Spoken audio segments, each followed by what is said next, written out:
Thank you, Honorable Speaker, for this opportunity. And I want to thank Honorable Faith for this very important motion. And I want to encourage her that she must proceed and put this into a bill because it is so important, Honorable Speaker. Honorable Speaker, I'm coming from a meeting with the Minister for Roads.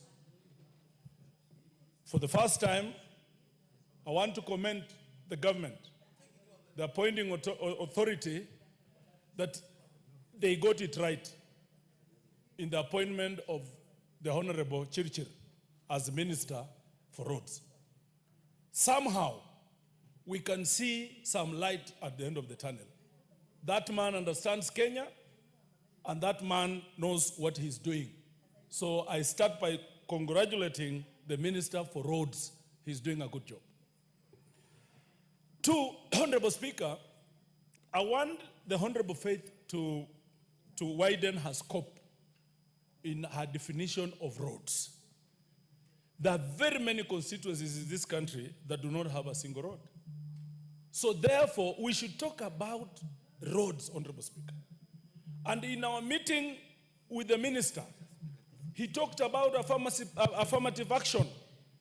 The issue Honorable Mushomba has been alluding to.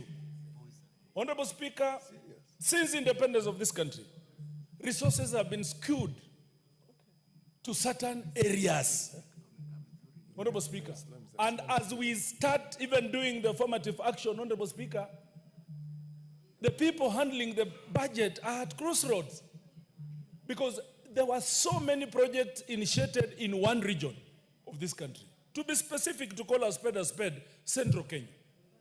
Many projects, road projects were initiated. So in as much as you say, we want to commit funds on completion of stalled projects, you realize that 50% of this budget is going to one region. That is wrong. Kenya is for everyone. Everyone pays taxes, Honorable Speaker. So we must start there. And I want to encourage the Minister for Roads on the issue of the affirmative action. Let the Samburu child feel that they belong to Kenya. Let the Turkana child feel, Honorable Speaker, that they belong to Kenya. In my other life, I worked for the Ministry of Asals, Honorable Speaker, and I have moved around the Asal areas of this country. I've been to Honorable Kainan's place, and I can tell you, if you land from above from a chopper, you'd think you are in Trans Nzoia. His place is green because of irrigation. So the only thing they lack is exposure. Now, after Honorable Kainan harvests, where does he take his things? If from Wajir to Nairobi, it's going to take 3 days, Honorable Speaker.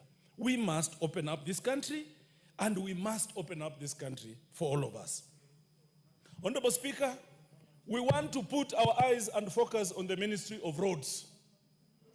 We have... Who is on a point of order? You're on a point of order? It had better be a point of order. Okay, proceed. What's not in order? Mr. Speaker, I'm perturbed that the MP is insinuating that 50% of the budget has gone to Central Kenya without giving figures. I think that is misleading, Mr. Speaker. Do you have the figures? Honorable Speaker, ignore him because everyone knows it's a fact.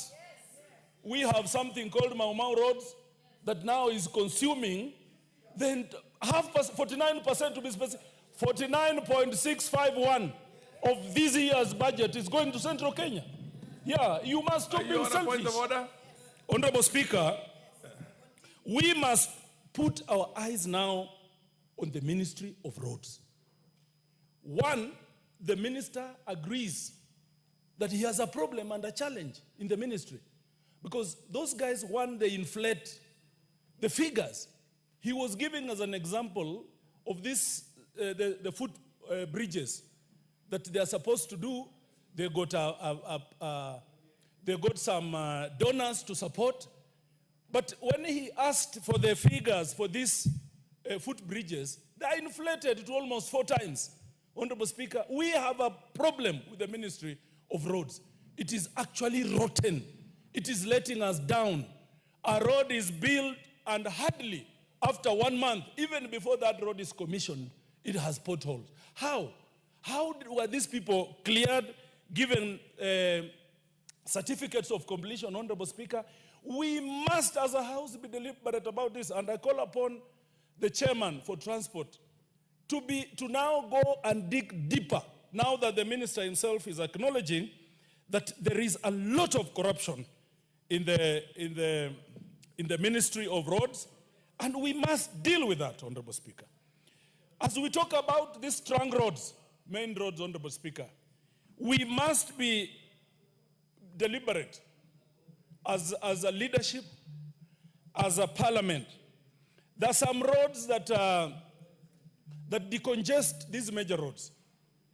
I come closer to the border, Honorable Speaker, and you know, we are so much disadvantaged about the trucks.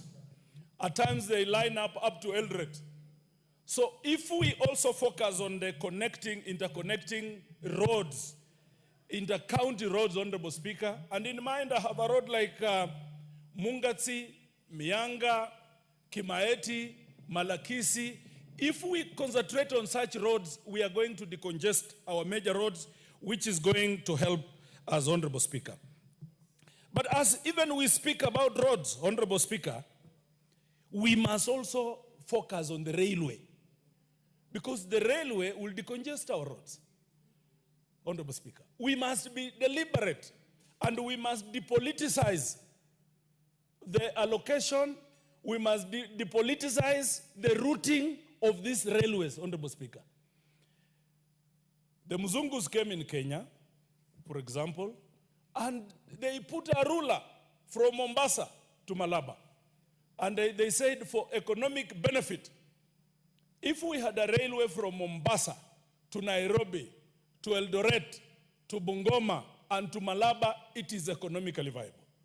But because of politics and political pressure, now the standard gauge railway that is coming up at Mau Summit has now to turn and go to Kericho and go to Kisumu and go. I have no problem with that, Honorable Speaker.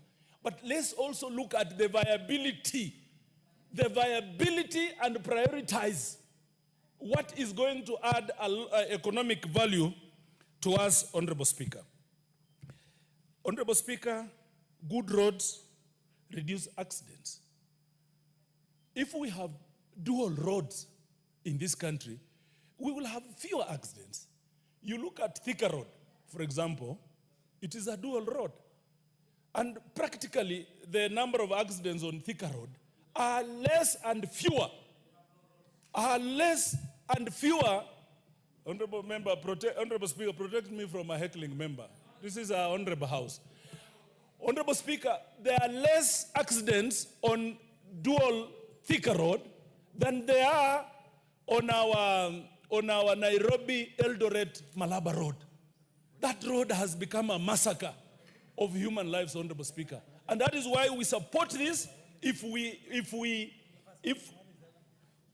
And that's why we support, Honorable Speaker, that if we deal with this issue, then we are going to save lives. Honorable Speaker, a lot of our rural people also die on their way to hospitals because the roads are not good. It takes too long, Honorable Speaker, for them to reach the hospitals. And that is why we support Madam Faith. Expand your scope, Madam Faith. This speaks also to the image of our country. When tourists come and they use good roads, Honorable Speaker, we are advantaged. I flew on Kenya Airways and the captain was telling me, we have a pothole, for instance, in JKA. As the pilots come in, they are advised from the radar that on your left, where there is a pothole. That dents the image of this country. So, Honorable Faith, kudos. We support you. Bring this bill yesterday so that we can bring sanity in the infrastructural sector of this country. Thank you, Honorable Speaker, and thank you.